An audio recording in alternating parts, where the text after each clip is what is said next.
So here's you the could go thing. with the basic answers like no war, Yeah, no hunger, but like, yeah, who knows? I don't know. yeah. What would you want to do with the world? My phone is dead. Can you take a picture of him anyway? Yeah. There's literally out. He's fine. Sorry. Yeah, I'll be right back, guys. I gotta talk to my friends. Okay. Wait, you can do the Universalim thing. Just take a quick picture. What is it? Alright. I'll just stay here. Yeah, Jonathan, what would you do? I I would. need the address. If I had the power to predict and basically shape the world in my palm using AI, I would try Tell me and restaurant convince exactly. everyone Everyone bailed last minute, bro. Fuck. It's only gonna be Aryan and create Alian. a I can do to that. see if it's even achievable, a Dyson sphere, which I think is like this sci-fi concept where like you build a structure around the sun and basically use the sun as like a power source for everything, Yes. just to Yes. see like if it could be done. I'd push it to that extent. Okay, so Why you, stop there? Why not like build it around every single sun? Or that.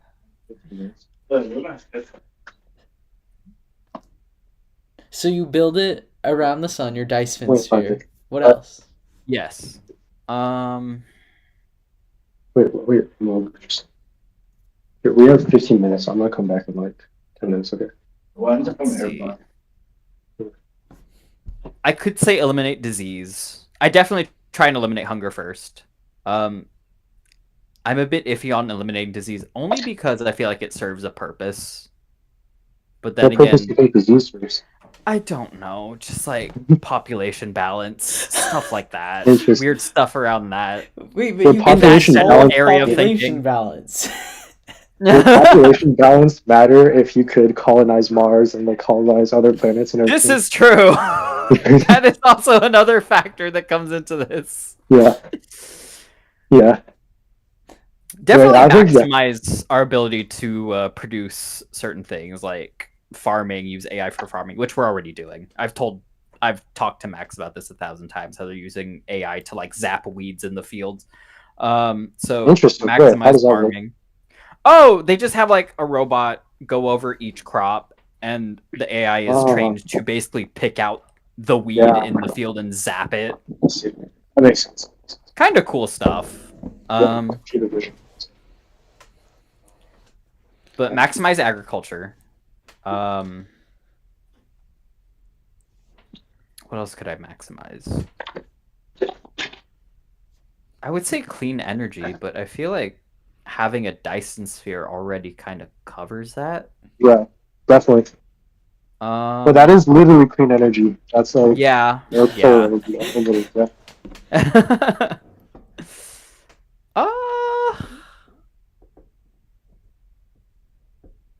Use AI to eliminate traffic. I don't know how you do that, but probably just like find interesting ways to plan out transportation such that everyone can get wherever they want with the most efficiency.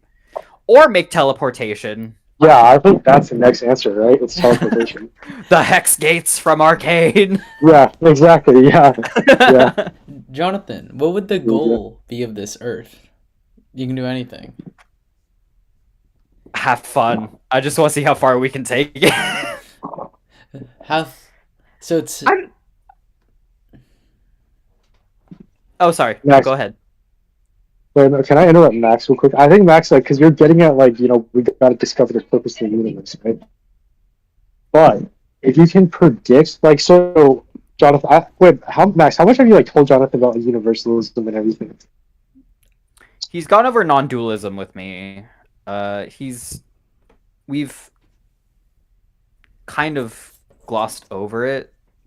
I need to take notes on these things because I'm the type of person, like, if I don't write it down, I will not remember it next time. But I'm familiar with the concepts at play. Yeah. Like, I mean, the idea is basically, like, no philosophy, religion, or whatever can actually be, like, proven correct because we just fundamentally don't understand, like, physics, math.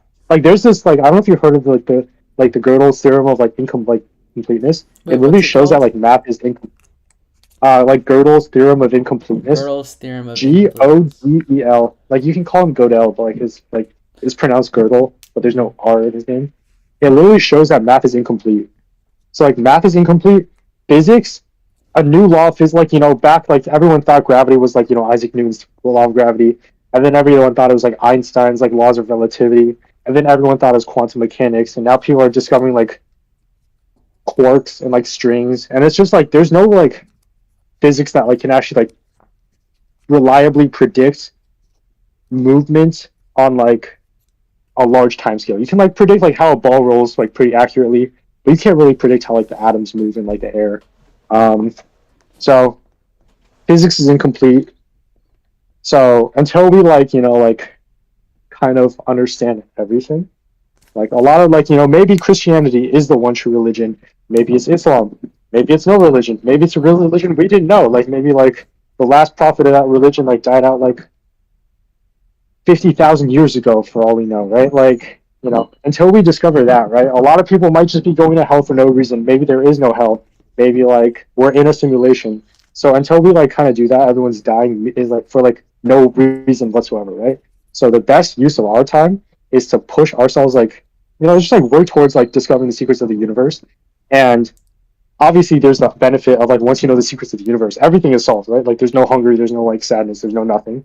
But also like along the way you're able to like do some of the craziest like advancements in like history, right? Like Einstein, when he discovered the laws of gravity, we were able to invent like he didn't discover like when he like discovered the laws of relativity, we were able to basically like nuclear bombs, very bad thing. Nuclear energy, very, very good thing, right? Like that's like as close to like unlimited clean energy as we're gonna get. Like just like along the way of like discovering some like truths, we'll be able to like make people live a little bit happier and like healthier. But anyways, so that's like universalism, right? But if we're able to like simulate the universe already, we've probably already discovered the laws of the universe, so we don't even need to worry about universalism at that point. Like we can simulate discovering the universalism, the purpose of the universe, and then like once we know that, we just do whatever we want. If that makes sense. Good. Yeah. If you were able to simulate the universe, key to key, you would know all the laws of the universe, and you'd also know the purpose of the universe. So all these ideas and thought experiments we say now, they seem almost meaningless, because if you know all the laws and the truth to existence, you would come to some form of conclusion once you understood everything. Yeah.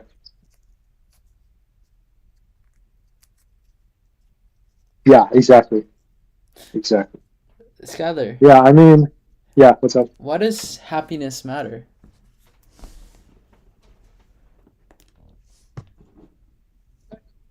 Like, okay, objectively it doesn't. Like, there's like happiness and there's like satisfaction. Like, I think satisfaction is enough to like look back in your life and like feel happy. Happiness is good because it like keeps you from like killing yourself. But what's the difference between happiness and Jonathan, satisfaction? Jonathan, I was telling like I don't know, there's this like interesting concept because I was in like Tibet, like just Buddhist series, like the Tibetan Buddhists have like a very interesting concept of like happiness and pain. They believe like the happiness and like pain in the world is limited, so they will like purposely put themselves through pain in order to like take a little bit of the pain out of the world. It's like interesting. That is an interesting way to deal with the concept of pain. Yeah. On a wide scale. Yeah. The thing about that is when you like do it so much, you get like desensitized to it. It's like it's just like it's just a brain reaction. When you experience enough, you adapt to it. True. So maybe that's why they think that. Maybe that's why like they feel like the pain in the world is.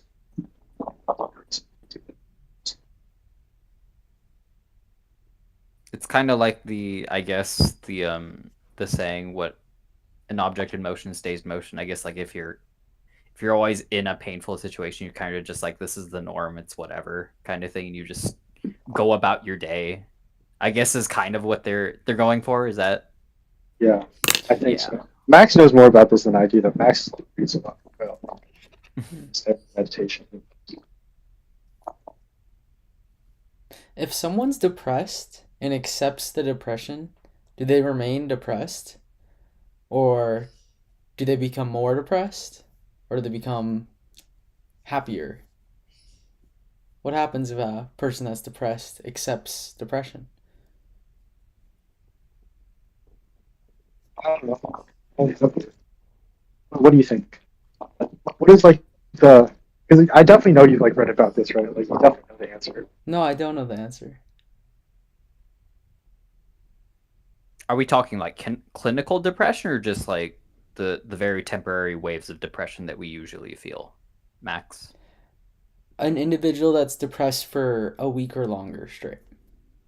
Uh I've never been in that state, so I don't. That's a I don't really know. question. No, Because I'm I not have friends sure who either. do deal with depression, and usually, well, depression and anxiety, and the friend that I'm talking about specifically, um, she, from what I can tell, she actively seeks things that make her happy. So I guess that's, I guess she accepts the depression, but realizes that there's more to this thing called life, I guess. I'd have to interview her actually. I'm curious what her inner thoughts are on this. If she's still I think chasing dopamine related rewards, I wouldn't say that's accepting the depression. It seems like her dopamine would just spike and then just go back straight down below the baseline. I feel like there's accepting depression and just not doing anything about it. And then there's accepting depression being like, okay, I'm depressed. I should do this kind of thing. I think she's just, from what I have seen, she's taken a more active role in managing the symptoms that she's had. And she's gone to therapy and whatnot. So she has a few tricks and or like habits that she's picked up just coexisting with that chronic mindset of depression that she has. And I know you're talking about like the not chronic one, but like the week or longer kind of depression. But I think her perspective lends some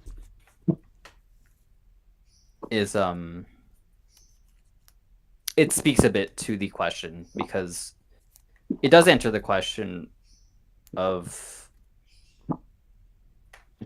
like acceptance versus, I guess, like what happens to a depressed person if they just let it happen, kind of thing. Is that making sense? I feel like I just rambled No, that's for making like sense. a straight 2 minutes. Okay. Completely. I think that's awesome too. I guess Yeah, you're really. I don't know. I wonder if Skylar, you froze. Oh no, I was just gonna. I just stopped talking because I thought you were gonna say something. Oh, go on. Oh, okay. Well, I was just gonna say like, I wonder if like like the meditation like, because like there's like the book inside like there's a book that Max and I read called like 4,000 Weeks where it's like you only have 4,000 weeks of your life, so how to use it best. Like in that book they talk about like I think it was Andrew Huberman actually like inside like the Japanese monasteries they'll make you do this thing. It's like ice showers where you literally just take showers every single morning. It's kind of like hazing for a fast almost. You just take a shower and it's like in the cold mountains of Japan, and you just What? oh I'm talking about yeah. But also we should head out there. Like you take a shower in like the mountains of Japan, and every single day, super super cold, and the harder you fight like the feeling of freezingness, the more you feel it, and like eventually you just give up, and then by the time when you actually give up, that's when you kind of like the pain of the cold kind of goes away, and like a lot of those concepts like apply to like a lot of different parts of life for like those like Japanese Buddhists. Like I don't know, I wonder if like that approach could be applied to something like depression. or if like like is it like accept like basically the concept of like accepting it. But I don't know. Maybe the other approach, right, which is like do things that make you happy and like actually fight the depression might be the right way to go as well. You have a good point. It does depend on what aspect of depression you accept. Because if you accept, like, I am depressed and I will die someday, let's just speed up the process. Versus accepting the feeling for what it is and it will pass. Versus accepting the steps you need to take. They're all different lenses of this question.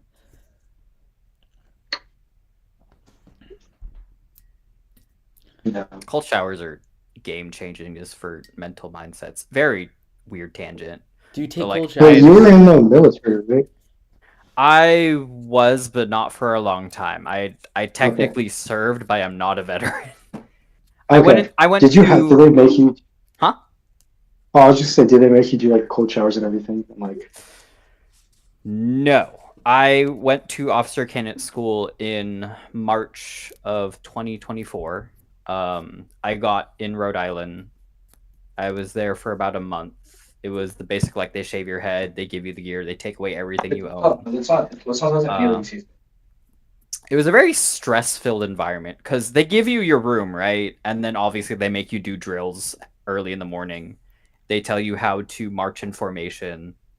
And there's classes on like learning this is like the ships that we have, this is the type of fighters that we have, this is the type of jets we have. And I got through the militarization phase, which is basically very mental and physical in the sense that, like, yes, they worked you out every day, but there was the mental portion of you're given a room, you have to keep this room a very specific way, like hospital corner folded sheets.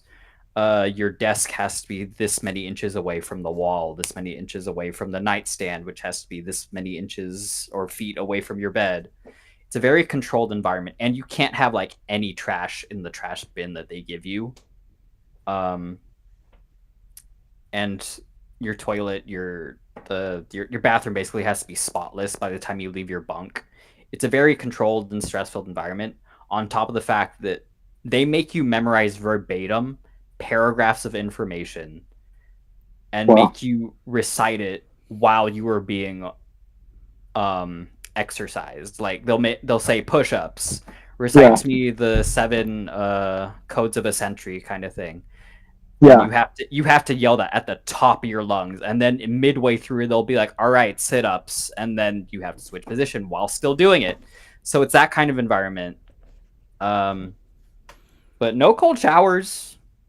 no cold showers. I personally just like taking cold showers in the morning sometimes, just because it's. I see. Dude, I don't have that kind of mental fortitude. I achieve a sort of zen when I take cold showers because it's very much you're in the moment. You're just feeling the discomfort, and there comes a point where it's just your body's like, okay, this is this. Just do what you need to do, kind of thing. It's very relaxing. That makes sense. I just don't think I had that. Like, I just don't think I had that fortitude. Yeah, Skylar, in a lot of ways, you've shown your mental strength. I think you can apply that to many aspects of your life. I see it within maybe you. yeah. Cold showers is just like something that I'm not. I used to do it when I would like prepare for like tests and everything, but it's just it's uncomfortable. I was on like I used to be a Christian, Jonathan. Yeah. And like there's this like missionary trip that I went on, and like there was like no warm water, so like for like a week or two I had to like do cold showers, but that was like the most I've ever done. Ah. Yeah. So nothing beyond that. How do you guys? I take cold showers for like 2 minutes and then get out, just because A, save water, B, like I think 2 minutes is enough time for the discomfort to settle in. Sorry, Max, you were saying? Yeah. How do you guys test your mental strength? Or how do you push yourself in any way?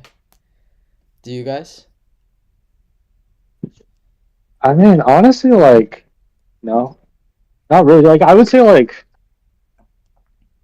I mean, so Jonathan, like, a little more context. I like ended up dropping out of school like last year, so because I thought I could like make a startup or whatever, and it's okay. Yeah, it required is Skylar.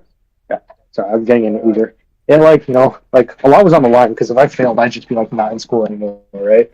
So like maybe it was just like that, and just like having to like force myself to work like every hour because if I didn't, it's like not a good use of my time essentially. Maybe that, but honestly, I don't really test like my mental fortitude outside of that. Are you currently back in school? I'll let you finish talking to him. No. So we were just like here on campus just to like basically meet some people, but that's pretty much it. We're living in like San Francisco right now. So I live in like like San Francisco area. Ah. Oh, that's cool. My sister works in SF. But Oh, nice. the you testing your mental fortitude kind of thing. I think what Max was talking about. There's got to be some way you test yourself, right? Like, I mean, yeah, like like there's like the silly things like at the gym, right? Like or like when you're walking. Like, sometimes I'm walking on the street and I'm just like, because I don't have the opportunity to go to the gym. I'm like grabbing groceries. I'll just like keep doing the curls or like the raises. Like if you don't do another one, you're like fail at life or whatever. So go to failure kind of thing. Yeah. Like just like say something like if you don't achieve this, you are like some complete unrelated thing. Like if I don't do 50 push-ups, I will fail a test or something. I don't know. Like, but no, I don't really like do any like cold showers. That's a really good example, Skylar. I like that. You should keep trying to overcome things, and even in your entrepreneur business, like based on what you say, it sounds like you have a really strong mindset. Locking yourself inside for like a week and just coding.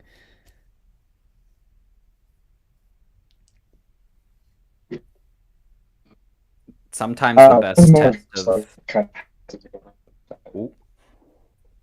Hello? Is he there? No, he's gone. How about you, Jonathan? How do you test your mental fortitude? I think the biggest mental test of fortitude that I had was going to officer candidate school in Rhode Island. Just because, as I said, for a month, it was you had to have your room a certain way. You had to memorize paragraphs of information, and you had to spout that information out verbatim while being exercised to your limit, basically. It was very mental and physical in that sense. But in the small day-to-day things, I feel like the next big test that I have is just trying to get back into education because I think I am going into a trade eventually. I'm working with Youth the Theater to earn money to get that going. There's also just going to the gym, pushing myself in the physical sense, and I think those are it. Those two things, just going to officer candidate school and then just coming back and now trying to get back on my feet, so to speak. What will it look like when you're quote unquote back on your feet? I don't know. Nothing's ever certain. I've come to know this. I was sold the lie that you go to college, you get a good education, you are promised a job at the end of that education, and there just wasn't. So at this point, it's just do what it takes to get wherever I need to be.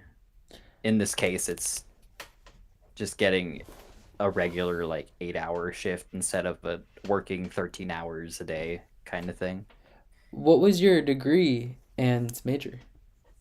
It was in physical geography. I took a class on sustainability, which is really cool because had the chance to take a tour of a decommissioned nuclear facility, and I think it's Rancho Seco. It's somewhere in Sacramento area, I think.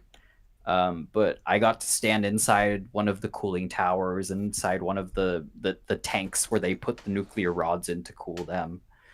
It was a fascinating experience. I really loved it. We also, during my time, we looked at population geography, where they give you like these graphs. You have bars sticking out both ways, and it's like on one end you have younger, on one end you have older, and it would like take certain shapes. It'll be like fatter at the bottom or fatter up top, that kind of thing. And you could predict, like, will this population shrink? Will it grow? Can you tell what economic state this population is in, or like if they're religious, stuff like that, based on the population.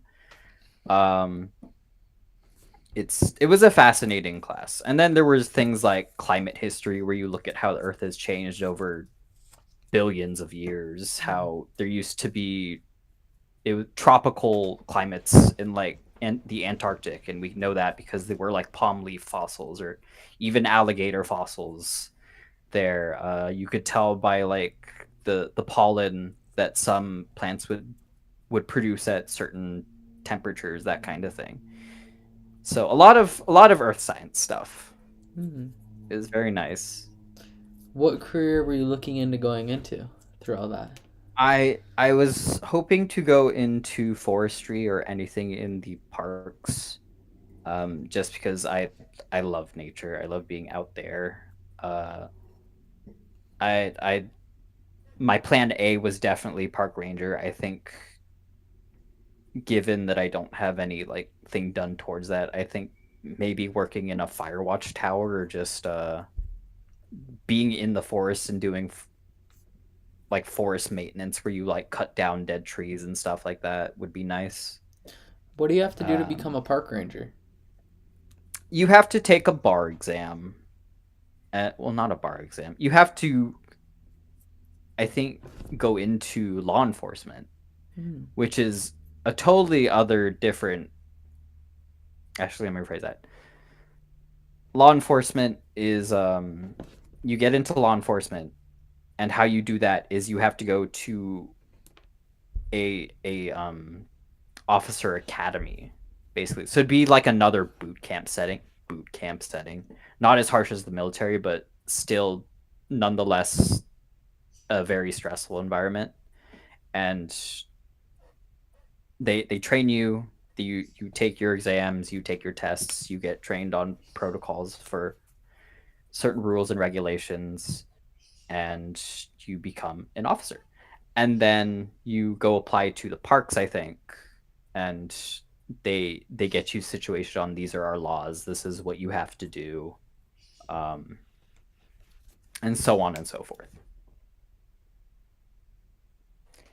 Have you considered doing that? I I have, but like right after the military experience and coming out of that, I want to do something more relaxing and not as high stress.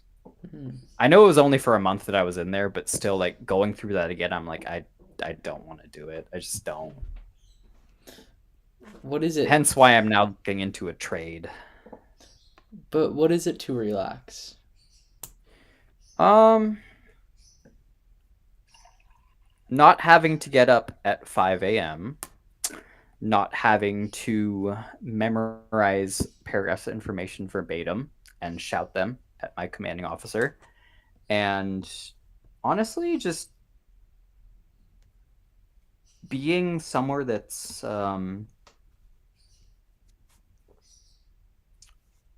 somewhere where I'm more in control.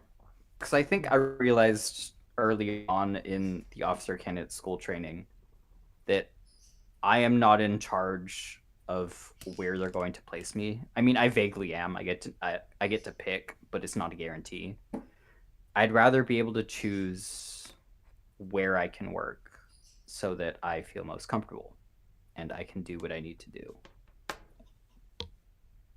I think that was one of the things that made me leave the program.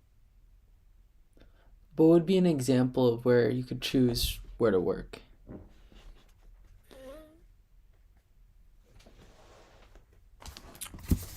I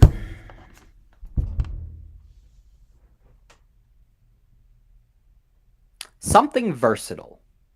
A good example would be something like a trade, which is why I ended up settling on doing a trade or attempting to get into a trade, just because trade jobs are very much necessary in today's society.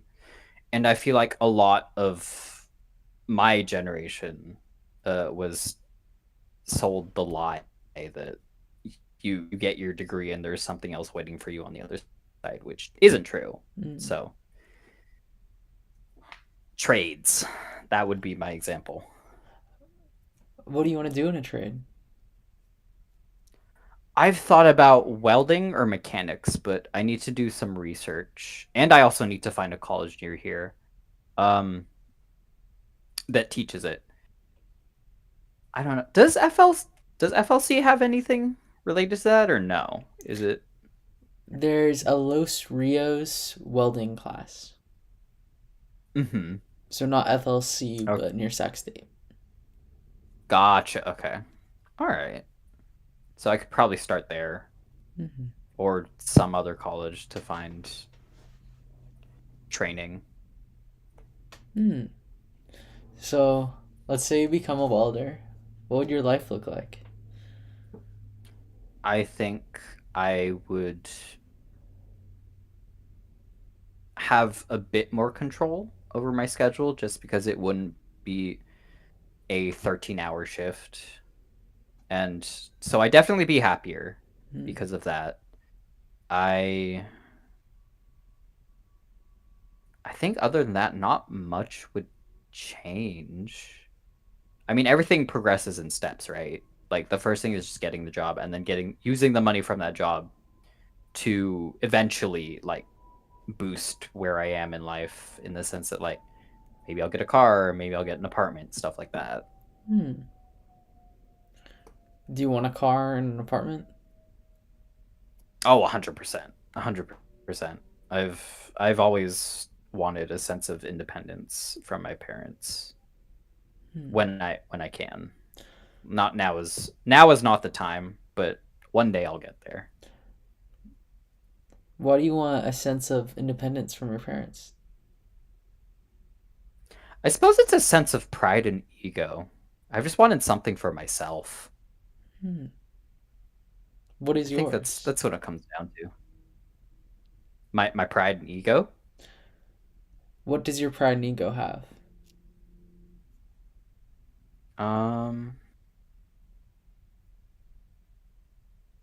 Having the sense of what? I guess, in what way does your life feel meaningful or fulfilled? Oh, I've just wanted my own place. I think independence. It goes back to independence. I've always just wanted to be by myself. I think it's just, yeah, that's it. Just independence from parents. So you want to be by yourself Yeah. and Or have not control. rely on them. I've brought this up to you before, but why don't you try an alternate lifestyle? You get all of your requirements fulfilled. You did at one time propose a commune, didn't you? Yeah, this As a seems form like of a living. very fast fix, and it fulfills all of your goals without having to go to welding school, do 13 hours weeks. You get to be fully connected with nature. You get to have a community. You get to have independence. You get to have stability. It checks off everything that you've said. Is it missing anything? Not really. I guess. Huh. What's preventing you? No, you're right. Because it is a fast fix. It has everything that I'd basically want. I think the stepping stone to that, though, is like, do you think there are communities on Reddit that talk about these things like in the local area? Like where I could get in touch with these people? Because now I'm genuinely curious. I haven't been on Reddit in a while. I have it like on my phone. But now I'm curious. Let's check. How do you connect with these people? I'm not sure.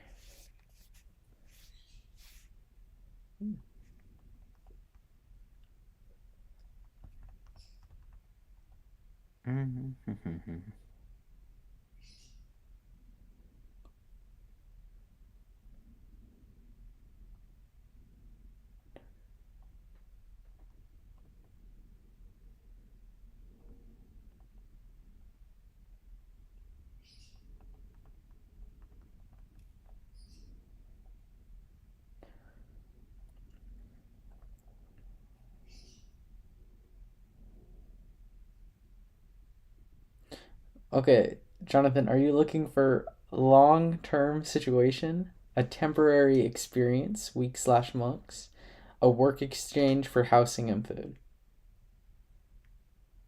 Honestly, a week/month would be where I'd start, just to see how I feel. Because I feel like there's some logistics that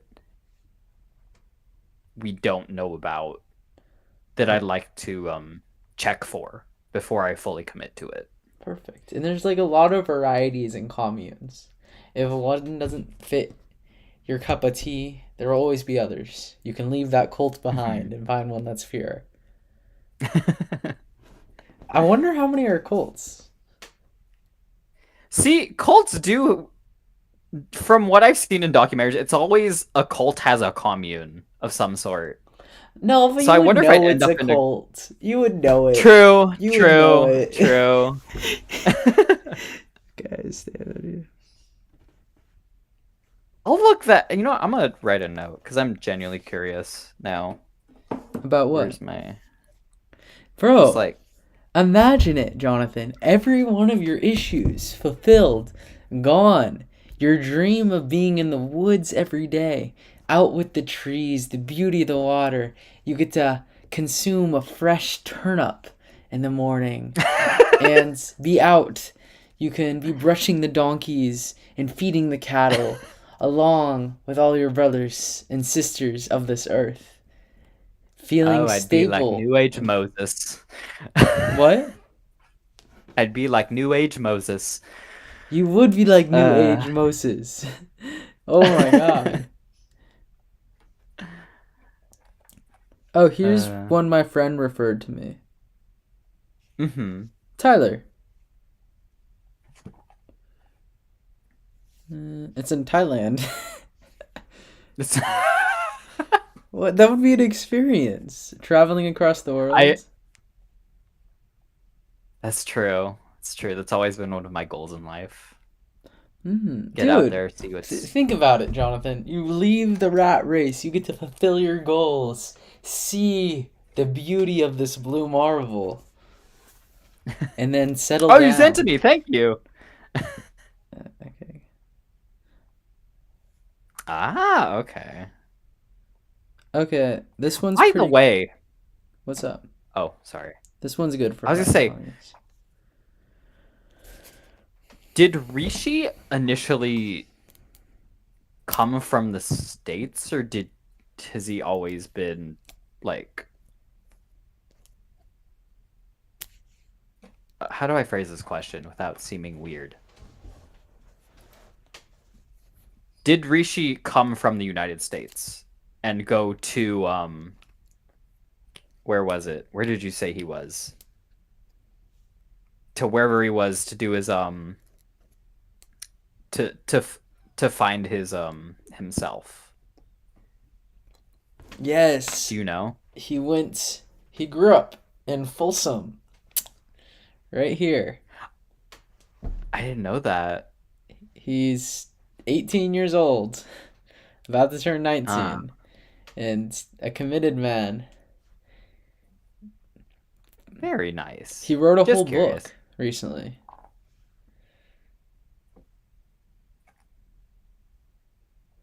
He wrote it. Can I read it? Yeah, it's on Google Has he Docs. published it yet? Oh, it's on Google. Okay. You can edit it and give your ideas. I'll have to. Do you want to? I'm always open to new reading material. Yeah. Anytime. You'll get to understand universalism and Rishi. Bro, he almost died on so many occasions that you'll be reading the book and it's like every few chapters he's like, I awoken. I do not know how I ended up here. He's like passing out so consecutively. Oh my goodness.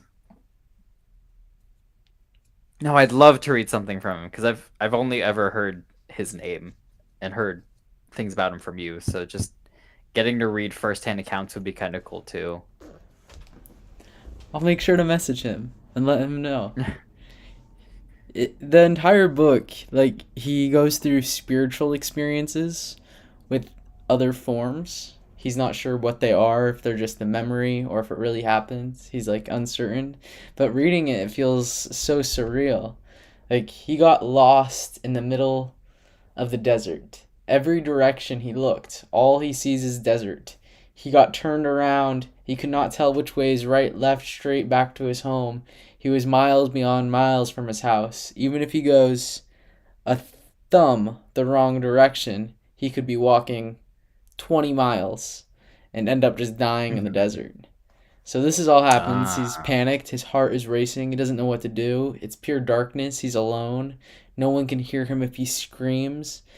No one can feel him or help him. So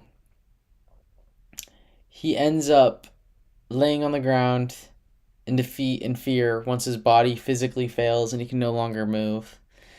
And these weird shadows appeared of lost travelers. And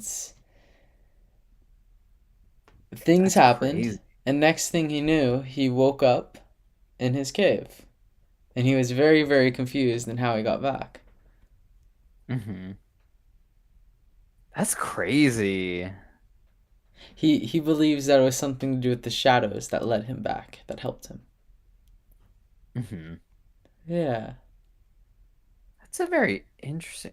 You know, I always hear odd stories, and this is within the supernatural community where it's like people close to death always consistently seem to report a shadowy figure of some sort appearing before them.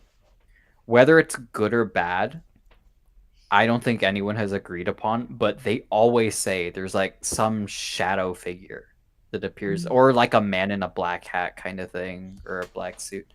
It's odd. It's mysterious, and it fascinates me just hearing that, and like hearing what Rishi has experienced. I'm like, I like this. I really like this. Dude, you have to read it. It's insane. And it's like an applicable person, someone we know that's been through all this. Do you think those shadowy figures that people see before they die, what do you think they are?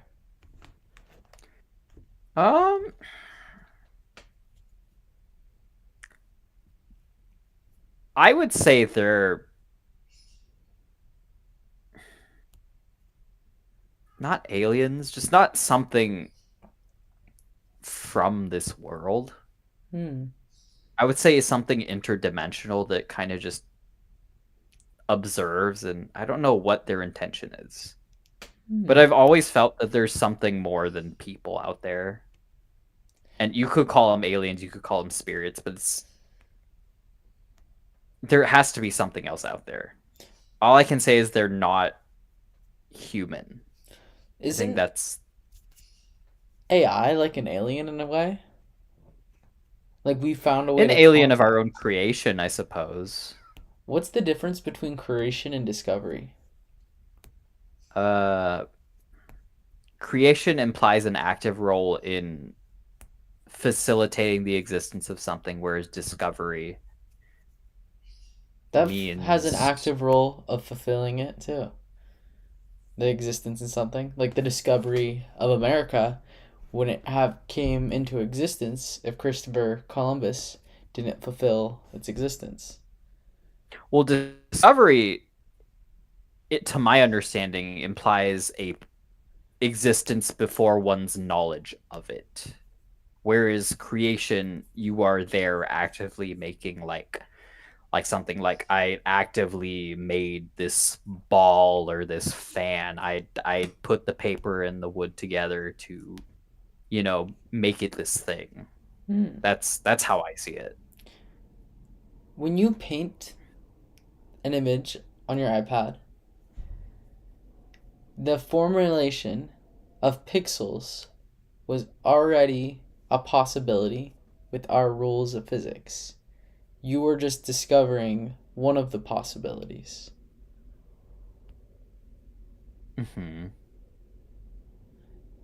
Like everything man has ever created, it's just another discovery of the universe, something that already existed, but we found a way to discover it, to interact with it. Creation and discovery seem to go hand in hand. Like every art piece I've ever created was already a possibility before I created it. Everything is a possibility. It's just discovering what that possibility is. And through discovery, like if I climbed a hill that no one climbed before and I saw the sun rise above the mountains, that moment would be a discovery to myself, a discovery to that experience. Just as if I painted a painting, it's a discovery. Everything's possible. I suppose I half agree in the sense that with art, everything's kind of derivative, in the sense that you have to be inspired by something maybe you saw, because you can see a sunset and then paint a sunset. And there was another something about what you said that, I'll just leave it there because I can't remember what else there was another point that you said that I was trying to like also agree and disagree with. Everything's a possibility. I would no, something else. Do you think, because here's my thing also with the idea of discovering things, and how I think it was you said that we just discovered ways of interacting with certain things, I think. Something along those points. I think what I was going to go with was that there's some compounds that man has made that just combinations of certain elements and chemicals that, to my knowledge, do not exist in nature. Because actually, no. Now that I'm thinking this over, I suppose we've just learned how to change the form of things. Because I was going to go along the route of like plastics. I don't think plastics were something that existed in nature, but technically it's just, I guess, gas or something that, not gas. Plastic is derived from, I think, like fossil fuels, and we've found a way to make it such that it's this solid thing that we can like mold into different shapes and stuff for our needs. So I guess you're right. You make a good point.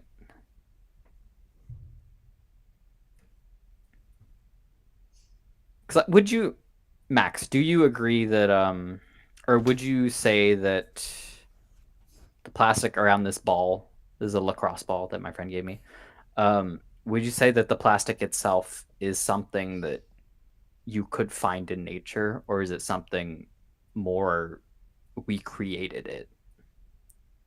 I don't see a difference. If the right events happened in a solar system, it could create that ball without human intervention.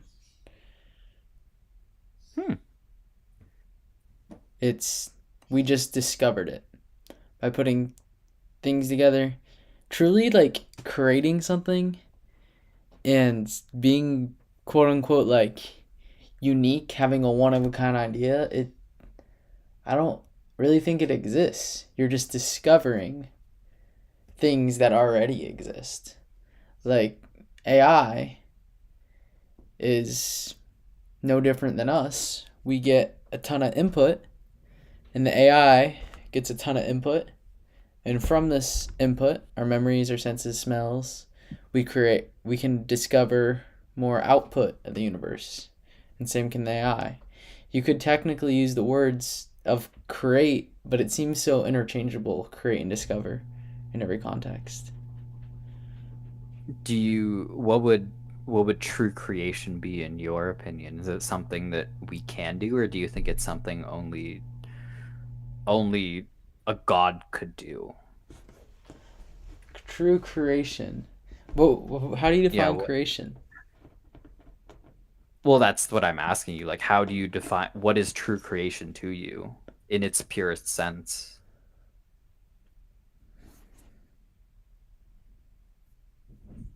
True creation. It's such an true creation and true discovery are the same thing. I think they're no ultimately difference. the same. Yeah, they're the ultimate. So I guess if I'm saying the ultimate form of true creation or true discovery would be all cosmic knowledge. The truth. Oh. Truth. What do you think? Oh God.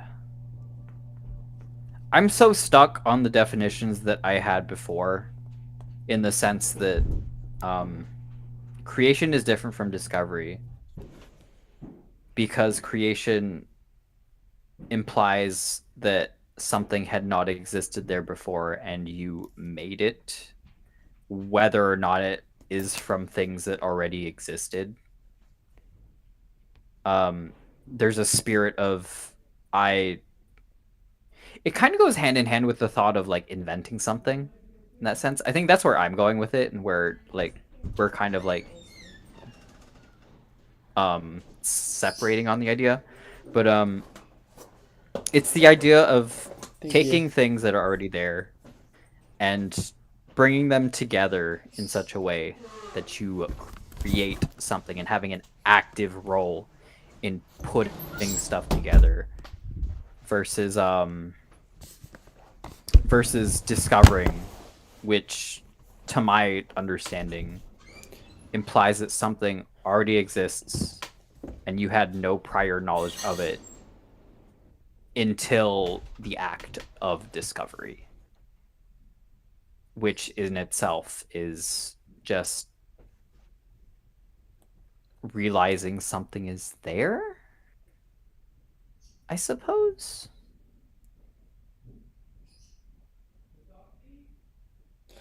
So what would it? So wait, what's your definition of creation again? Is it creation implies that you take things that already exist and you find a way to combine them to make something not necessarily new, but I guess something to a degree unique to serve whatever purpose you need. It's you have an active, what I'm emphasizing is like you have an active hand in building whatever it is that you're making. You have an active hand in creating the thing. That was a terrible explanation because I am using creating to explain the word create. No. I see where you're coming from. The creation so I guess I'm thinking more of a non-dual lens. Like I'm just a pattern of consciousness and the whirlpool of the universe, and you're just a pattern of consciousness, and we just both believe that we're these individuals, these characters, and we're really something much bigger. So the act of creation or discovery in the universe as a whole seems kind of abstract, similar, I guess. That's the way I'm looking at it. Kinda, sorta. I think we can both agree that something can't come from nothing, ergo, like something is made with something, and that's kind of where it's loosely related to the discussion we're having Wait, what is in nothing? the sense. I see. Oh God, we discussed this once. Nothing is technically something, isn't it? Yeah. I mean, we can't really talk about nothing because we're talking about a concept, True. and nothing is not a concept. Exactly. So, I don't, it seems so stupid. Everything's a something. It was really nice talking to you, but I have to take some notes on Rishi's book right now. I promised him I would get a certain amount done by tonight. Oh, of course, of course, of course. It was nice talking to you. It's always nice hopping on these things whenever I can. It's I always I nice know having like you. it's very on and off. It's just sometimes it gets scheduled and then like I can't join these. But like, happy to be here when I can. Of course. It was nice talking. Venture forth. Bye bye.